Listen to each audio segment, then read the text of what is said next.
A lot of large developers, in fact, have gone back to believing that real estate is more of a local business.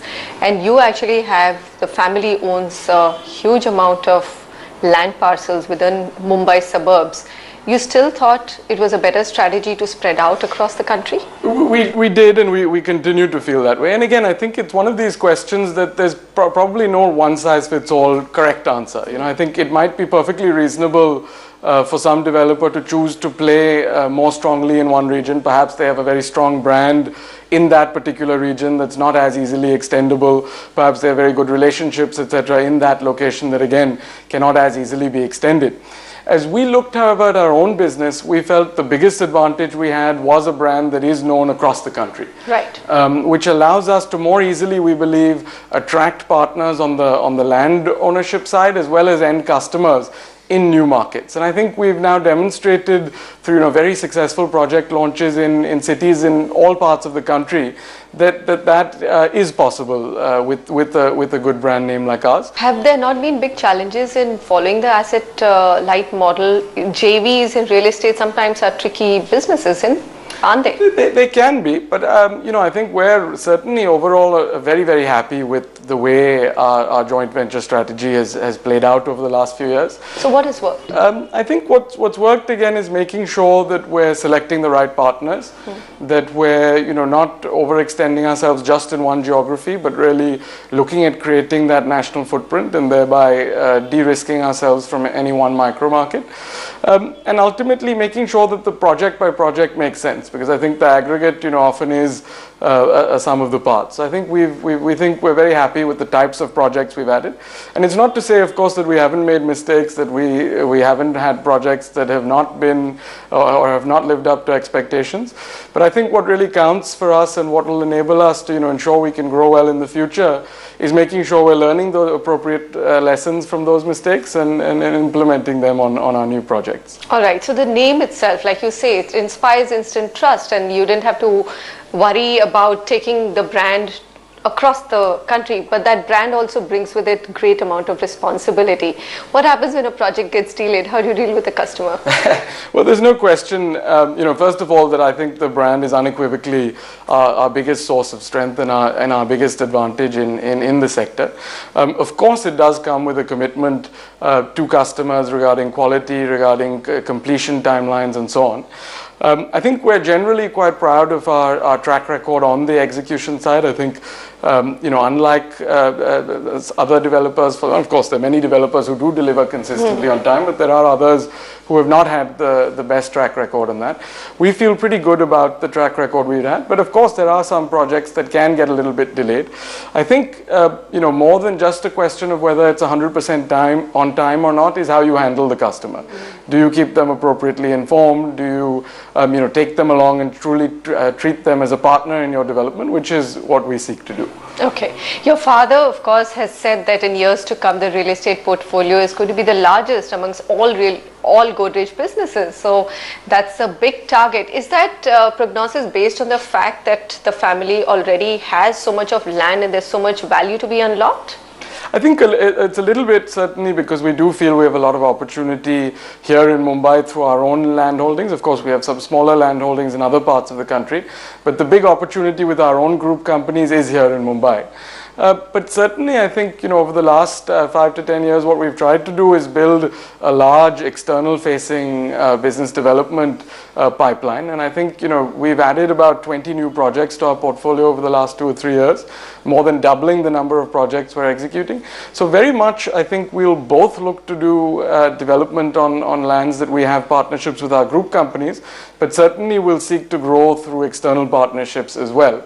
And I think what sort of led to a statement of the type that you mentioned is that the sector ultimately is one that, while there are no shortage of short-term headaches and challenges and problems, does offer almost unmatchable long-term opportunity. So I think if you look at the sector in terms of the scale it's achieved today, and you compare it to, say, something like China, what you'll see is that the biggest developers here are doing maybe 5% or 10% of the volume of sales on an annual basis that the big Chinese developers are doing. Now, of course, the two countries are very different. The role of government is very different. The ease of development there is quite different. But I certainly see that over the next 10, 15 years, as India's economy on an overall basis gets closer in size to what China's is today, which I have very little doubt that it will, we will see both the sector itself, the overall sector, growing tremendously, but also I think the developers that are able to differentiate themselves within the sector can certainly outperform the sector. So I think, certainly my job and our team's job is to make sure that we are one of those companies that remains at, one of the most successful developers in the country, because we don't feel, too much concern about the overall growth of India or the overall growth of the sector. I'm so glad to hear that. Commercial, so that's where the pain point is, and you do have 4 projects and a large one coming up. Are you, so the residential side, I can see that there is just so much demand. If you've got the right product at the right price with a brand name such as yours and delivery record, it will not be a problem. But commercial, do you see a lot of pain point there? Well, I think, there's no doubt in our current commercial portfolio and some of the older projects, these have been much slower than we'd have liked, have ultimately involved us putting in much more capital than we'd initially expected. So I think, certainly we've learned from those mistakes on how we're structuring our projects. We're first of all focusing more on residential. But, if you're asking from a Godrej Properties perspective, I think strategically we feel the bigger opportunity for us is in residential. But I do think that commercial real estate presents a big overall opportunity for the sector. It's not that we think, the current weakness will persist. And I think the broader point in some ways is that you don't think the current weakness I don't think it will persist. Okay. For the simple reason that I think, in real estate, people often try to extrapolate a little bit more than they should. Right. So when times are good, everyone thinks they're going to stay that way forever, and everybody and their brother becomes a developer and launches a new project, which of course creates a situation of oversupply, which in turn then creates the next down cycle when the oversupply has to get worked through the system. And I think we're fairly far along that process, where a lot of the oversupply in commercial is getting absorbed. And what's of course happened is that most developers now are not announcing any new commercial real estate plans, yes, because they're extrapolating the current weakness to last indefinitely, which of course also won't be true.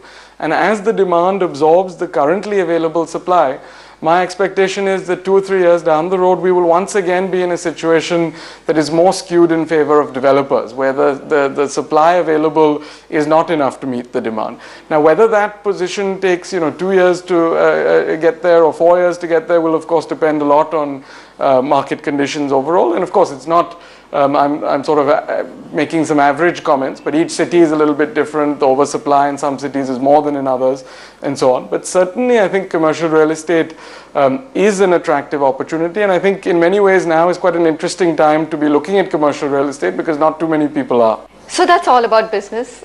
Let's come back to a little bit about the family and your personal ambitions, etc.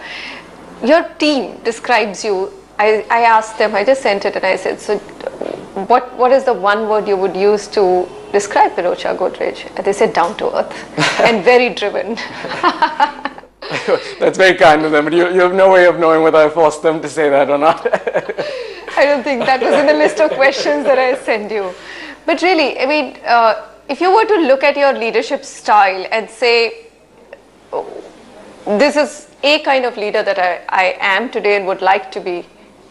I think rather than that, I think I think the style is really acknowledging what your strengths are, what you can bring to the table, but more importantly, knowing what your weaknesses are or where you can add only limited value, and I think making sure that you give people the flexibility and freedom to deliver.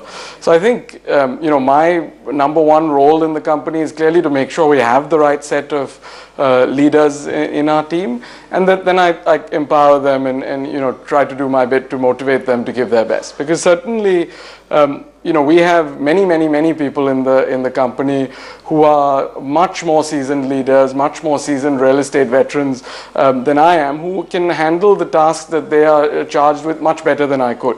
And I think that is my role, making sure that is true, that stays true. Your working relationship with your father? It's great. I mean, he's a fabulous person to work with, and I think he gets this exactly right. This balance between being there and supporting you when needed, being there with advice always. He's somebody you can get a hold of on a moment's notice. He'll respond to his emails or calls literally within seconds most of the time, but also has the wisdom and the confidence to step back and let people go out and operate with a free hand.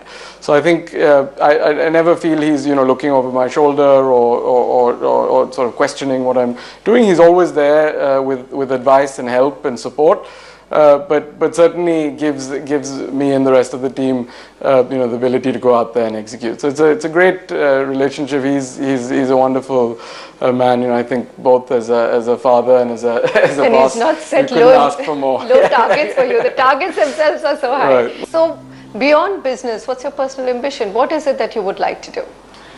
Well, I think obviously I think it's important for anyone to have interests and aspirations outside of work. So I have a large set of hobbies that I enjoy. I collect rare books. I like to travel quite a bit. So I sort of enjoy spending time with my family. We have a young child now, so that's been great fun for me.